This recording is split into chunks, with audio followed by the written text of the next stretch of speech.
ప్రకాశం జిల్లా అద్దంకిలో వైఎస్ఆర్ కాంగ్రెస్ పార్టీ ఆధ్వర్యంలో రీలే నిరాహార దీక్షలు నిర్వహించారు. డిఎస్సి 2025 పరీక్షల్లో అక్రమాలు జరిగాయని ఆరోపిస్తూ అర్హులైన నిరుద్యోగులకు న్యాయం జరిగే వరకు పోరాటం కొనసాగిస్తామని పార్టీ నాయకులు తెలిపారు.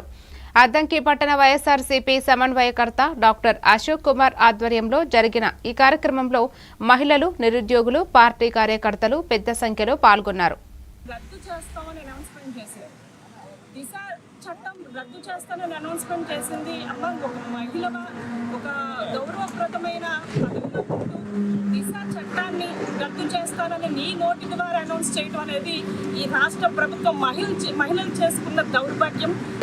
ముఖ్యంగా మేము తెలియజేస్తున్నామనగా ఈ మెగా డిఎస్సిలో ఏదైతే అక్రమాలు జరిగినాయో వీటన్నిటి మీద సిట్టు కానీ ఏదైనా జడ్జిలుగా ఒక కమిటీ వేసి దాని ద్వారా విచారణ జరిపించి దీనికి బాధ్యత వహిస్తూ విద్యాశాఖ మంత్రి అయినటువంటి లోకేష్ గారు కూడా రాజీనామా చేయాలని మా ప్రధానమైన డిమాండ్.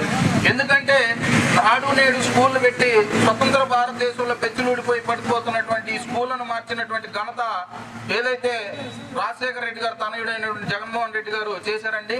అంతేకాకుండా విద్యార్థులకు మధ్యాహ్న భోజన పథకం బ్రహ్మాండంగా పెడుతూ పేదల ఆకలితో ఉండకూడదు, పేద విద్యార్థులు ఆకలితో ఉండకూడదని ఫీజు రియంబర్స్మెంట్, విద్యా దీవెన, వసతి దీవెన ఈ విధంగా ఎన్నో రకాలైన సంక్షేమ పథకాలు ఇచ్చి ఎంతో ముందు చూపుతో విద్యా వ్యవస్థను పరుగులు పెట్టించి రాష్ట్ర వ్యాప్తంగా ఉన్నటువంటి ప్రభుత్వ పాఠశాలన్నింటిలో కూడా ఇక్కడ సీట్లు లేవని బయట బోర్డులు కట్టేటువంటి ప్రభుత్వం మాదైతే మీ ప్రభుత్వంలో.